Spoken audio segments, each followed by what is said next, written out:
A e dini që disa ushqime të shëndetshme mund të bëhen të rrezikshme kur kombinohen gabimisht? Në këtë video do të zbuloni 3 kombinime që duhet t'i shmangni patjetër: kanellën, lakrën dhe kungullin, por jo në çdo formë. Qëndroni me ne për të mësuar pse këto përzierje mund të dëmtojnë shëndetin tuaj. Mos e konsumoni kur kanellën me këtë. A e dini që konsumimi i kanellës me disa ushqime të caktuara mund të dëmtojë shëndetin tuaj? Kanella, një nga erëzat më të njohura në botë, konsiderohet si insulinë natyrale. Ka ushqime që kombinohen mirë me të dhe ushqime që nuk kombinohen. Konsumimi i saj me ushqime që nuk përshtaten mirë mund të dëmtojë shëndetin. Për të parandaluar sëmundjet e mundshme, do t'ju tregoj 3 ushqimet që kombinohen më keq me kanellën dhe 3 ushqimet që kombinohen më mirë. E çfarë nëse do të kishte një ushqim që lufton diabetin, djeg dhjamin visceral dhe është gjithashtu i shkëlqyer për humbje peshe? Jo vetëm kaq, parandalon ftojen duke bllokuar viruset dhe duke mbrojtur mushkëritë dhe ka gjithashtu një efekt të pabesueshëm terapeutik përveç parandalimit të plakjes. Ushqimi që po ju prezantoj sot, përveç që është i shijshëm, është vërtet ekonomik. Protagonistja e sotme është kanella.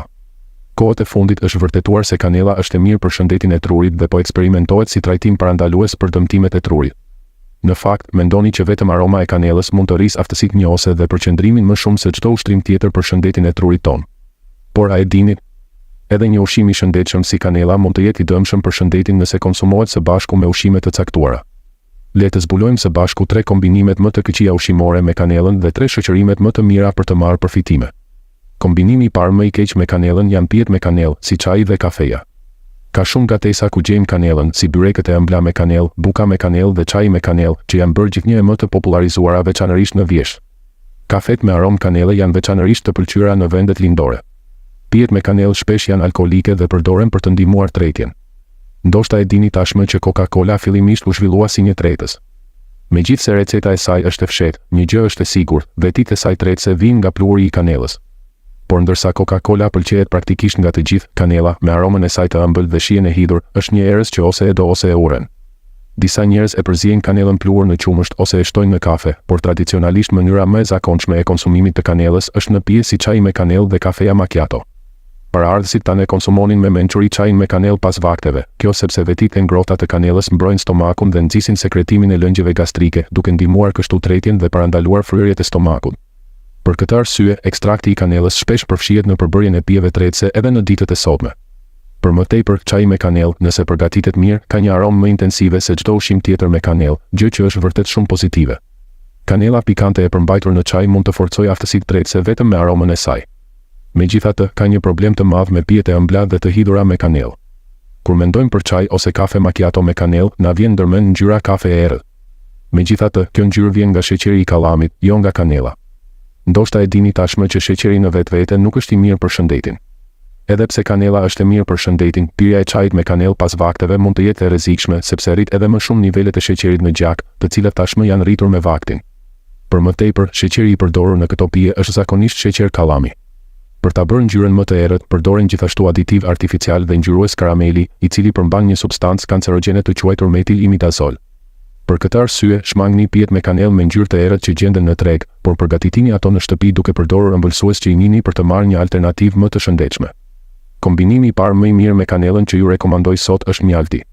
Më parë thash se pijet me bazë sheqer kallami dhe kanellë janë të dëmshme, në vend të kësaj mund ta konsumoni kanellën me mjalt. A e dinit se kanella është e shkëlqyer për të forcuar shëndetin tuaj në përgjithësi? Kanella përmban 41 antioksidantë që parandalojnë formimin e qelizave kancerogjene në trupin ton. Për më tepër, antioksidantët dhe kanella krijojnë një sinergji të jashtëzakonshme kur kombinohen me mjaltin. Ky kombinim është veçanërisht i përshtatshëm për forcimin e zemrës. Zemra vepron si një pompë e fuqishme, duke transportuar gjakun në të gjithë trupin. Kur ky funksionalitet zvogëlohet, lindin probleme. Mjalti i kombinuar me çajin e kanellës heq kolesterolin dhe trigliceridet e akumuluara në arterie. Në këtë mënyrë, rrahjet e zemrës forcohen dhe mundësojnë një furnizim më të mirë me oksigjen dhe lëndë ushqyese në të gjithë organizmin. Ky kombinim është i shkëlqyer për parandalimin e sëmundjeve kardiovaskulare si arterioskleroza, goditjet në tru dhe hemoragjitë cerebrale. Për më tepër, mjalti është i pasur me minerale që forcojnë mbrojtjen imunitare. Kur kombinohet me vetitë termike të kanellës, qarkullimi i gjakut përmirësohet ndjeshëm, duke lejuar që këto minerale dhe vitamina të dobishme të thithen më shpejt nga organizmi ynë. Ushqimi i dytë më i keq për të kombinuar me kanellën janë hurmat e thata. Jeni të surprizuar? Hurmat janë një përbërës i shpesh në pijet me kanellë, si pijet alkoolike ose pijet freskuese me kanellë. Megjithatë, është e rëndësishme të theksohet se duhet të konsumohen hurma të freskëta dhe jo të thata. A keni dëgjuar të thuhet se kanela ka një efekt të dobishëm në diabet? Një nga emërtimet më të njohura të kanelës është ajo e insulinës natyrale. A e dini sa njerëz në botë vojnë nga diabeti? Duke marrë parasysh edhe njerëzit në rrezik, janë rreth 700 milion dhe parashikohet që në vitin 2030 do të arrijë në 800 milion ose më shumë. Kanela, protagonistja e sotme, është veçanërisht efektive në luftimin e diabetit dhe ndërlikimeve të tij të mundshme. Diabeti zakonisht nënkupton një nivel të ulët të insulinës ose një kontroll të dobët të glukozës në gjak. Thënë thjesht, insulina është si një udhëzues që çon sheqerin në trup tek muskujt, mëlçia ose organet që kanë nevojë për energji. Kur insulina është e pamjaftueshme, sheqeri në trup nuk di ku të shkojë dhe luhatet në rrjedhën e gjakut. Kjo shkakton mungesë energjie në muskuj dhe rritje të niveleve të sheqerit në gjak, duke krijuar një situatë emergjence. Kjo është pika kyçe, kur konsumohet kanela, ndodh diçka e jashtëzakonshme.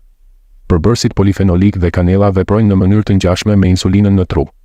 Në këtë mënyrë ulen nivelet e sheqerit në gjak dhe ndihmohet në furnizimin e muskujve me energji, jo vetëm duke rritur gjallërinë, por edhe duke i forcuar ato. Megjithatë, nëse konsumohet kanela me hurma të thata, ajo nuk ka asnjë dobi. Hurmat kanë një përmbajtje sheqeri rreth 5 herë më të lartë se mollët. Ndërsa niveli i sheqerit në gjak rritet ngadalë, procesi i tharjes së hurmave e përqendron edhe më shumë sheqerin. Prandaj, për të marrë përfitimet e kanelës, është e nevojshme ta kombinoni atë me hurma të freskëta, jo me ato të thata. Ushqimi i dytë që ka kombinim të përsosur me kanelën është xhenxhefili. Me ndryshimet e kohëve të fundit dhe drastike të temperaturës, shumë njerëz ndjejnë dobësim të mbrojtjes imunitare, sëmuren nga ftoja dhe vuajnë nga dhimbjet në të gjithë trupin, dhimbjet e gjunjëve, artriti dhe neuralgji. Në këtë kontekst, konsumimi i xhenxhefilit dhe kanelës së bashku mund t'i zgjidhë përsosur këto probleme. Kanela ka një aromë të fortë për shkak të përbërësve fenolik, të cilët janë antioksidant natyral të njohur. Këta përbërës veprojnë si antibiotik në trupin ton, duke goditur bakteret. Ata janë veçanërisht efektiv në reduktimin dhe lehtësimin e inflamacioneve kronike si artriti, dermatiti dhe stomatiti, duke ofruar gjithashtu lehtësim nga dhimbja. Marrja e kanelës me xhenxhefil maksimizon përfitimet e vetë kanelës. Dingeroli i përmbajtur në xhenxhefil, i cili jep shijen tipike pikante, sterilizon plotësisht inflamacionet dhe toksinat e pranishme në organizëm. Për më tepër, ai detoksifikon koagulat e gjakut dhe substancat kancerogjene të pranishme në enët e gjakut. Kjo është pika kyçe, si kanela ashtu edhe xhenxhefili kanë veti termike. Edhe pse ngrënia së bashku e ushqimeve me veti termike mund të duket si një mbingarkesë për organizmin, befasisht kanela dhe xhenxhefili janë të shëndetshme nëse kombinohen së bashku. Kanela ndihmon në uljen e nxehtësisë së brendshme dhe detoksifikon organizmin, ndërsa xhenxhefili e nxjerr këtë nxehtësi përmes djersës. Për më tepër, ky proces përmirëson qarkullimin e gjakut dhe parandalon rritjen e baktereve të lëkurës, duke sjellë përfitime për kujdesin e lëkurës. A keni dëgjuar të thuhet se kanela përmban toksina? Kanela në të vërtetë përmban sasi të vogla të një toksine të quajtur kumarina. Megjithatë, nëse konsumohet me xhenxhefil, kjo toksinë çaktivizohet, duke e bërë jo vetëm të padëmshme, por madje edhe të dobishme. Kujdes për personat me hipertension. Kombinimi i tretë më i keq me kanelën ka të bëjë me njerëzit që marrin ilaçe për hipertensionin, domethënë njerëzit me tension të lartë, veçanërisht ata me veshka të dobëta duhet të jenë veçanërisht të kujdesshëm. Së pari, kanela është e shkëlqyer për shëndetin kardiovaskular, siç u tha më parë. Jo vetëm që forcon zemrën dhe enët e gjakut, por përmban gjithashtu përbërës aldehidi që ndihmojnë në zgjerimin e enëve të gjakut, duke lejuar gjakun të rrjedhë më lehtë. Për më tepër, kanela është e pasur me kalium që ndihmon në nxjerrjen e natriumit nga trupi, duke ulur presionin e gjakut dhe duke reduktuar ëndjen. Megjithatë, këtu qëndron problemi, ilaç. Për hipertensionin, veçanërisht diuretikët, kryejnë të njëjtën funksion si kaliumi i kanelës. Ju mund të pyesni, por a nuk është kjo gjë e mirë? Po, sigurisht. Por problemi është se këta diuretik parandalojnë nxjerrjen e kaliumit. Normalisht, kaliumi i përmbajtur në kanelë duhet të eliminohet pasi të ketë kryer detyrën e tij, por diuretikët e bllokojnë atë, duke shkaktuar rritje të niveleve të kaliumit në organizëm. Kjo mund të çojë në hiperkalemi. Për të përdorur kanelën në potencialin e saj maksimal dhe për të qëndruar të shëndetshëm. Kombinimi i tretë më i mirë me kanelën është ai me mollë. Shumë prej jush ndoshta duan të spërkasin kanelën mbi ëmbëlsirën e tyre me mollë dhe bëjnë mirë. Siç kam thënë më parë, kanela është në fazë zhvillimi si trajtim për parandalimin e sëmundjeve të trurit. Sipas një kërkimi të Universitetit të Chicagos, acidi cinamik, përbërësi kryesor i kanelës, redukton ndjeshën dëmtimet në tru. Për më tepër, sëmundjet neurologjike si Parkinsoni paraqesin simptoma të çrregullimit motorik dhe befasisht kanela ndihmon në përmirësimin e këtyre simptomave. Kohët e fundit është bërë edhe një zbulim edhe më revolucionar. Kanela jo vetëm që frenon dëmtimet e trurit, por gjithashtu rinon neuronet dhe qelizat e trurit. Edhe thjesht aroma e kanelës mund të përmirësojë funksionet kognitive dhe përqendrimin. A nuk është e pabesueshme? Dhe këtu hyn në lojë mollët. Kur kanela vepron mbi neuronet e trurit, mollët ofrojnë një mburojë mbrojtëse që bllokon neurotoksinat e mundshme. Prandaj, mollët ndihmojnë në parandalimin e shkatërimit të qelizave të trurit dhe neuroneve. Në veçanti, antocianinët dhe lëkurat e mollës prodhojnë një efekt të fuqishëm antioksidues, duke maksimizuar aftësinë e kanellës për të rinuar qelizat e trurit. Por jo vetëm kaq, siç u tha më parë, kanella forcon zemrën. Nëse zemra pompon fuqishëm gjakun, edhe enët e gjakut janë të forta, apo jo? Konsumimi i mollëve me kanellë forcon muret e enëve të gjakut deri te kapilarët e duarve dhe këmbëve. Për më tepër, meqense mollët janë të varfra në kalium, ngrënia e tyre me kanellë ndihmon në ruajtjen e ekuilibrit dhe është e mirë për shëndetin e veshkave. Për këtë arsye, nga tani e tutje duhet absolutisht të shijoni mollë dhe kanellë së bashku. Shija e thartë dhe e ëmbël e acideve organike të mollëve përshtatet në mënyrë të përsosur me shijen e hidhur të kanellës. Kështu që edhe thjesht spërkatja e pak kanellë pluhur mbi mollë është shumë e dobishme. Deri tani kemi trajtuar 3 kombinimet më të këqija dhe 3 më të mirat ushqimore me kanellën. Le t'i përmbledhim edhe një herë të gjitha. Së pari, shmangni konsumimin e kanellës me pije të ngarkuara me sheqer, si disa çajra dhe kafe me qumësht me kanellë që gjenden në tregë. Për një opsion më të shëndetshëm, konsumojeni atë me mjaltë. Së dyti, në vend që ta kombinoni kanellën me hurma të thata, zgjidhni hurma të freskëta ose kombinojeni me xhenxhefil për rezultatet më të mira. Për më tepër, ata që marrin ilaçe për hipertensionin duhet të jenë të kujdesshëm në konsumimin e kanellës. Shijoni kanellën me mollë për një kombinim të shijshëm dhe të shëndetshëm. Mos hani kur lakër me këtë. A e dini se konsumimi i lakrës me këto lloj ushqimesh mund të dëmtojë shëndetin tuaj? Lakra njihet si një nga ushqimet më të shëndetshme, por edhe pse lakra është e shëndetshme, duhet ta hani siç duhet që të jetë e dobishme për shëndetin tuaj. Ngrënia e lakrës së bashku me ushqimet e gabuara mund të dëmtojë shëndetin tonë. Do t'ju tregoj për 3 ushqimet që janë kombinimi më i keq me lakrën për shëndetin tuaj, dhe gjithashtu 3 ushqimet që janë kombinimi më i mirë me lakrën, veçanërisht për një kategori të caktuar njerëzish. Lakra duhet të hahet me kujdes, ndaj qëndroni të sintonizuar deri në fund. Kur ham, nuk konsumojmë një përbërës të vetëm, përbërës të ndryshëm kombinohen së bashku duke ofruar shije të ndryshme dhe efekte efektive shëndetësore. Megjithatë, vetëm për shkak se përbërësit janë të shijshëm nuk do të thotë që vlerat e tyre ushqyese përputhen mirë.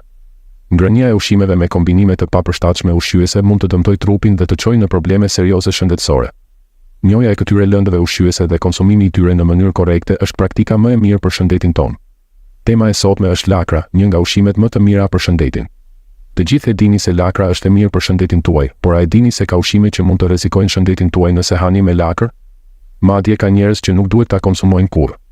Le të zbulojmë tani 3 kombinimet më të këqija dhe 3 më të mira të ushqimit me lakër dhe të mësojmë një recetë të mahnitshme. Gjëja e parë që nuk duhet konsumuar me lakër janë ilaçet për hipertensionin dhe aspirina. Sidomos nëse merrni medikamente antikoagulante si warfarina dhe aspirina, është më mirë të shmangni lakrën.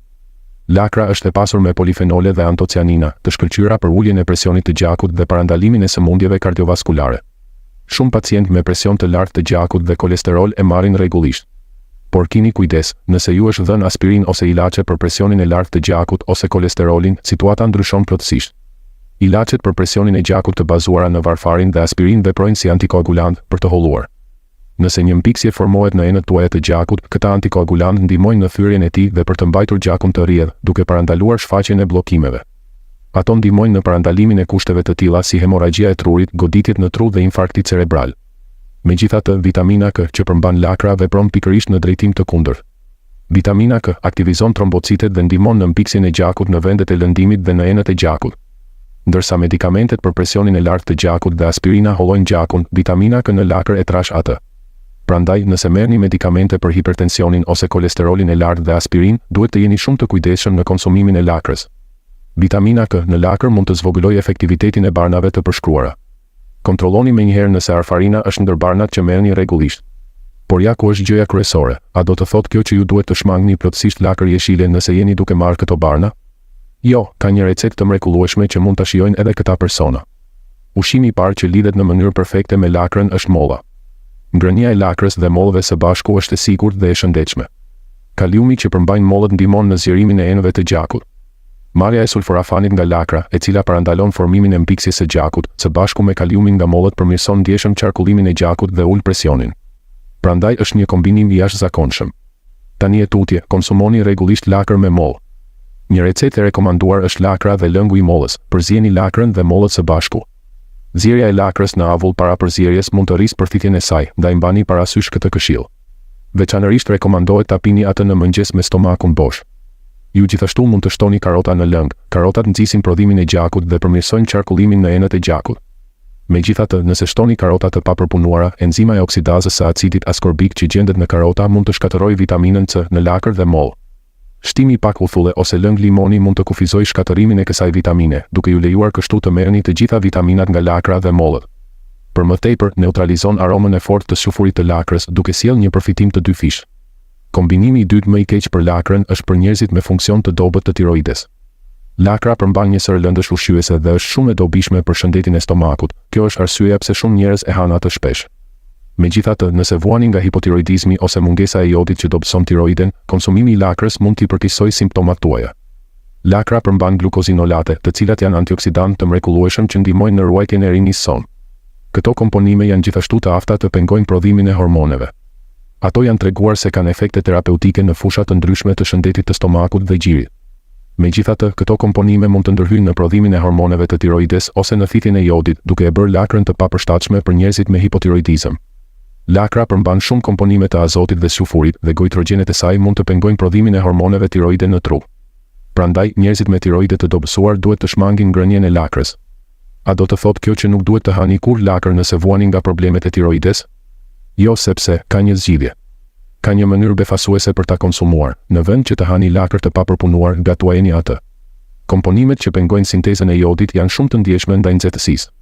Duke e zbardhur për rreth 30 sekonda, duke e zier në avull ose duke e skuqur lehtë në vaj, mund ta konsumoni pa problem. Kini kujdes. Ushqimi i dytë që lidhet mirë me lakrën është grapefruti. Lakra jeshile shoqërohet në mënyrë të shkëlqyeshme me fruta acidike dhe ngrënia e saj me grapefruit mund të maksimizojë efektet e saj antioksiduese. Lakra është e pasur me komponentë që luftojnë sëmundjet, veçanërisht izotiocianate, të cilat janë treguar të jenë më efektive se shumë trajtime konvencionale. Këto komponime janë efektive në parandalimin e kushteve të ndryshme serioze, duke përfshirë ato që prekin gjoksin, prostatën, shikëzën, zorën e trashë dhe tiroiden. Përveç kësaj, lakra aktivizon qelizat e bardha të gjakut që luftojnë sëmundjet dhe nxit prodhimin e TNF-s, i cili ndihmon në shkatërimin e qelizave kancerogjene. TNF-ja, faktori i nekrozës tumorale, është një proteinë e prodhuar nga qelizat e sistemit imunitar. Ajo rregullon inflamacionin dhe përgjigjen imune ndaj infeksioneve. Nëse lakra konsumohet së bashku me grapefruit të pasur me vitaminë C, efektet antioksiduese rriten ndjeshëm. Karotenoidet e lakrës parandalojnë plakjen e qelizave të lëkurës dhe kontribuojnë në rigjenerimin e qelizave, duke e bërë lëkurën të lëmuar dhe elastike. Përveç kësaj, ato ndihmojnë në largimin e produkteve të mbeturinave nga trupi, duke e bërë kombinimin me grapefruit edhe më efektiv. Së fundi, lakra është e lartë në fibra dietike dhe e ulët në kalori, duke e bërë atë të shkëlqyer për humbje peshe. Grapefruiti përmban naringenin, e cila ka një shije të hidhur dhe ndihmon në reduktimin e yndyrës viscerale. Prandaj, tani e tutje hani gjithmonë lakër me grapefruit. Ushqimi i tretë i rrezikshëm është lëngu ose ekstrakti i lakrës. Shumë njerëz habiten nga ky fakt sepse pinë shumë lëng lakre për shëndetin. Lakra shpesh konsiderohet si një mbrojtës natyral i stomakut, përmban sulforafan që pengon përhapjen e Helicobacter pylori. Helicobacter pylori është një bakter në formë spirale që infekton kryesisht stomakun e njeriut. Dihet se shkakton gastrit, ulqera gastrike dhe mund të kontribuojë në zhvillimin e kancerit të stomakut. Lakra është gjithashtu e pasur me vitaminë U, e cila forcon dhe rigjeneron mukozën e stomakut, dhe antioksidantë si riboflavina dhe karotenoidet, të cilat janë shumë efektive për shëndetin e zorës së trashë dhe stomakut. Megjithatë, kini kujdes, konsumimi i lakrës në formë lëngu është një çështje krejtësisht tjetër. Kur tërhiqet lakra jeshile, fibrat në thelb shkatërohen dhe sheqernat përqendrohen, gjë që nuk është e mirë për diabetikët. Përveç kësaj, lëngu i lakrës mund të ndryshojë ekuilibrin e kaliumit dhe natriumit në gjak, duke e bërë atë të dëmshëm për njerëzit me veshka të dobësuara. Njerëzit me zorë të ndjeshme duhet ta shmangin atë me kujdes të veçantë, pasi lakra fermentohet lehtësisht në zorën e trashë, duke prodhuar gaz që mund të irritojë zorën e trashë dhe të shkaktojë fryrje. Kjo fryrje mund të çojë në sindromën e zorës së irrituar dhe madje edhe inflamacion të zorës së trashë ose probleme serioze shëndetësore. Përveç kësaj, lakra ka një efekt ftohës që mund të çojë lehtësisht në diare ose fryrje të barkut, ndaj duhet të konsumohet me kujdes. Pra, çfarë ushqimi duhet të hani me lakër? Kombinimi i tretë i ushqimit shumë i rekomanduar me lakrën është qumështi. Qumështi është i pasur me proteina, vitamina dhe kalcium, të cilat jo vetëm plotësojnë lëndët ushqyese në lakër, por edhe neutralizojnë lëngjet e stomakut dhe stabilizojnë gjendjen e stomakut. Në mënyrë të veçantë, vitamina U në lakër kombinohet me proteinat e qumështit për të sintetizuar një proteinë të re që mbron mukozën e stomakut nga dëmtimi i shkaktuar nga lëngjet gastrike. Kjo rrit ndjeshëm përfitimet sallat me lakër për shëndetin e stomakut. Kjo metodë është një mënyrë e shkëlqyer për t'i lejuar njerëzit me zorë të ndjeshme të konsumojnë lakrën në mënyrë të sigurt. Nëse shpesh vuani nga uthi ose problemet me tretjen, konsumimi i lakrës me qumësht mund të jetë shumë i dobishëm. Përzierja e lakrës dhe qumështit dhe pirja e tij si alternativë për mëngjes me stomakun bosh është gjithashtu një metodë e shkëlqyer. Tani kemi parë 3 kombinimet më të këqija dhe 3 më të mira të ushqimit me lakër. Tani është koha për ti përmbledhur. Nëse jeni duke marrë ilaçe për presionin e lartë të gjakut ose aspirin, duhet të hani gjithmonë lakër me mollë. Nëse përzjeni lakër dhe mollë me karota është edhe më mirë dhe mos harroni të shtoni uthull ose lëng limoni. Nëse vuani nga hipotiroidizmi, nuk duhet të hani kur lakër të papërpunuar. Gjithmonë gatuajeni para se ta hani. Së fundmi, në vend të lëngut të koncentruar të lakrës, është mirë të konsumoni lakër me qumësht. Mos e hani kur kungullin me këtë. A e dinit se konsumimi i këtij ushqimi me kungull mund të dëmtojë shëndetin tuaj? Ashtu si ka ushqime që kombinohen mirë me kungullin dhe janë të shëndetshme, ka edhe ushqime që paraqesin kombinime të gabuara. Edhe pse kungulli është i shëndetshëm, është e nevojshme ta hani atë në mënyrën e duhur që trupi të përfitojë prej tij. Prandaj kam përgatitur këtë video, do t'ju tregoj për 3 ushqime që kombinohen keq me kungullin e ëmbël dhe 3 ushqime që kombinohen në mënyrë optimale. Kur ham, nuk kufizohemi vetëm në konsumimin e një përbërësi, çdo pjatë kombinon shije dhe lëndë ushqyese që plotësojnë njëra tjetrën. Megjithatë, fakti që disa ushqime janë të këndshme së bashku nuk do të thotë se janë të pajtueshme nga pikpamja ushqyese. Konsumimi i ushqimeve me kombinime të gabuara mund të dëmtojë organizmin ton dhe potencialisht shëndetin ton, dhe kjo vlen edhe për kungullin. Protagonisti i sotëm nuk është askush tjetër veç kungullit, një ushqim me dobi të madhe për shëndetin e sistemit vaskular. Me ardhjen e erave të dimrit, kungujt e ëmbël dhe ushqyes hynë në skenë këtë stinë. A e dinit se ndërperimet më të shëndetshme, kungujt janë të pasur me beta-glukan, efikas në eliminimin e radikaleve të lira dhe në uljen e kolesterolit? Në fakt, kungujt përmbajnë 26 herë më shumë beta-glukan se kungulleshkat dhe 6 herë më shumë se kungujt e pjekur. Por a e dinit se, pavarësisht përfitimeve shëndetësore të kungullit, ka ushqime që, nëse konsumohen së bashku me të, mund të kundërshtojnë efektet e tij pozitive? Le të eksplorojmë 3 kombinimet më të këqija që mund të dëmtojnë sistemin ton imunitar dhe 3 kombinimet më të mira që mund të mbrojnë shëndetin ton kur ham së bashku me kungullin. Së pari, pjata më e keqe me bazë kungulli është lëngu i kungullit ose çaji me bazë kungulli. Ju habit kjo. Shumë njerëz e konsumojnë kungullin në formën e lëngut ose çajit për shkak të ëmbëlsisë së tij natyrale dhe efektit diuretik që ndihmon në kufizimin e ndjenjës së fryrjes. Konsumimi i kungullit në formë lëngu lejon marrjen jo vetëm të tulit, por edhe të lëkurës dhe farave, gjë që e bën atë mënyrën më të mirë për të shijuar përfitimet e tij. Mbi të gjitha, farat e kungullit janë të pasura me vitaminë E, si dhe aminoacide thelbësore që përmirësojnë shëndetin e trurit dhe nxisin qarkullimin e gjakut. Për më tepër, vitamina A e bollshme e përmbajtur në kungull favorizon eliminimin e mbetjeve nga organizmi, me një efekt diuretik pasues. Në të njëjtën kohë, përmbajtja e lartë e amidonit favorizon tretjen. Megjithatë, keni shumë kujdes, ky efekt përfitues diuretik mund të jetë i tepërt për ata që kanë veshka të dobëta ose shëndet të përgjithshëm të dobët. Arsyeja është se efektet diuretike të kungullit janë shumë të theksuara. Përbërësi i citullinës vepron drejt për drejt në veshka, të cilat janë përgjegjëse për eliminimin e toksinave nga organizmi ynë. Për më tepër, keni kujdes nëse merrni barna diuretike për çrregullime si hipertensioni ose hiperlipidemia. Në këtë rast, konsumimi i lëngut të kungullit mund të dëmtojë seriozisht veshkat. Në veçanti, nëse veshkat janë të brishta, konsumimi i lëngut të kungullit mund të rrisë nivelet e kaliumit, duke çuar potencialisht në aritmi të rrezikshme kardiake. A do të thotë kjo se nuk duhet të hani kur kungull nëse keni veshka të dobëta? Në të vërtetë, jo. Kungulli është i pasur me kalium që ndihmon në nxjerrjen e natriumit nga trupi, stabilizon presionin e gjakut dhe mbron veshkat. Në vend që të konsumoni lëng ose çaj kungulli, përtypni drejt për drejt kungullin për të siguruar që të merrni të gjitha fibrat ushqimore, duke e bërë kështu një ushqim optimal. Ushqimi i parë i rekomanduar që kombinohet më mirë me kungullin janë fasulet e kuqe. A keni provuar ndonjëherë krem kungulli me fasule të kuqe ose makarona me kungull dhe fasule? Po, kungulli dhe fasulet e kuqe janë një kombinim i përsosur. Fibrat e përmbajtura në fasulet e kuqe stimulojnë zorët duke ndihmuar në uljen e kapsllëkut. Por nëse stomaku është i dobët, është e lehtë të formohen gazra. Këtu hyn në lojë konsumimi i kungullit që kompenson perfekt aspektin negativ të fasuleve të kuqe, mbron stomakun delikat, favorizon tretjen dhe thithjen duke formuar kështu kombinimin më të mirë.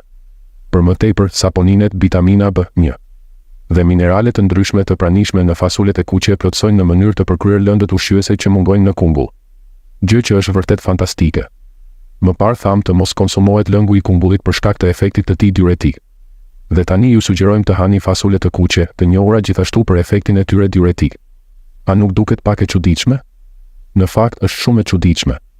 Pika kyçe është se konsumimi i lëngut ose çajit përqendron përbërësit. Nëse nga njëra anë përqendron komponentët e dobishëm, nga ana tjetër përqendron edhe substancat që mund të jenë të dëmshme për organizmin. Prandaj, ngrënia e kungullit dhe fasuleve të kuqe në mënyrë natyrale është zgjedhja më e shëndetshme. Kombinimi i dytë më i keq me kungullin është uthulla. Dikur, fal përhapjes së uthullës së fermentuar, uthulla e kungullit ishte jashtëzakonisht e popularizuar. Megjithatë, kungulli dhe uthulla nuk janë një kombinim i mirë, veçanërisht nëse uthulla e fermentuar prodhohet me shumë sheqer. Arsyeja është se acidi acetik i përmbajtur në uthull shkatëron të gjitha vitaminat e kungullit, të cilat janë të pasura me vitamina A, B dhe C, të njohura për mbrojtjen e qelizave tona. Këto vitamina forcojnë mbrojtjen imunitare dhe ndihmojnë në parandalimin e ftojes. Prandaj kungulli është një mënyrë e shkëlqyer për të ngrohur gjatë të ftohtit, duke ju ndihmuar të luftoni ftohtësitë e dimrit. Për më tepër, beta-karoteni i pranishëm me bollëk në kungull është i shkëlqyer për lehtësimin e pështymës dhe kollës, lehtëson inflamacionin e bronkeve dhe është i shkëlqyer për parandalimin e sëmundjeve të mushkërive dhe problemeve të frymëmarrjes. Është interesante të vërehet se kungulli përmban vitaminë B12, e cila gjendet kryesisht në produktet shtazore. Është një ushqim fantastik për trajtimin e anemisë dhe çrregullimeve të lidhura me ndjeshmërinë nervore. Megjithatë, konsumimi i kungullit me uthull e bën atë të padobishëm. Prandaj, në të ardhmen, shmangni fermentimin e kungullit në uthull dhe konsumojeni veçmas. Në vend të kungullit me uthull, ushqimi i dytë i rekomanduar për kungullin është mishi i rosës. Nuk është për t'u habitur, kur shkoni në një restorant të specializuar në gatimin e rosës, shpesh gjeni kungullin të shërbyer së bashku me mishin e rosës. Jo vetëm ka një shije të shkëlqyer, por përbën edhe një kombinim të shkëlqyer për shëndetin. Siç u tha më parë, vitaminat e kungullit, veçanërisht beta-karoteni, janë të tretshme në yndyrë. Thjesht konsumimi i këtyre vitaminave mund të mos çojë në një thithje të konsiderueshme. Por nëse konsumohen me vaj, shkalla e thithjes maksimizohet. Në këtë pikë, integrimi i acideve yndyrore të pangopura të shëndetshme të pranishme me bollëk në mishin e rosës është i shkëlqyer. Acidet yndyrore dhe mishi i rosës të kombinuara me vitaminat dhe kungullin bëjnë mrekulli, duke detoksifikuar organizmin dhe duke eliminuar kolesterolin e keq dhe duke lehtësuar kështu inflamacionin kronik. Prandaj, në të ardhmen, sigurohuni që të shijoni kungullin me mishin e rosës dhe të merrni përfitimet e të gjithë këtyre lëndëve ushqyese fantastike. Së fundi, grupi i tretë i njerëzve që duhet të shmangin konsumimin e kungullit janë ata me një tretje jo efikase. Ndoshta do t'ju duket e çuditshme, pasi kungulli konsiderohet një ilaç për tretjen, por është kështu.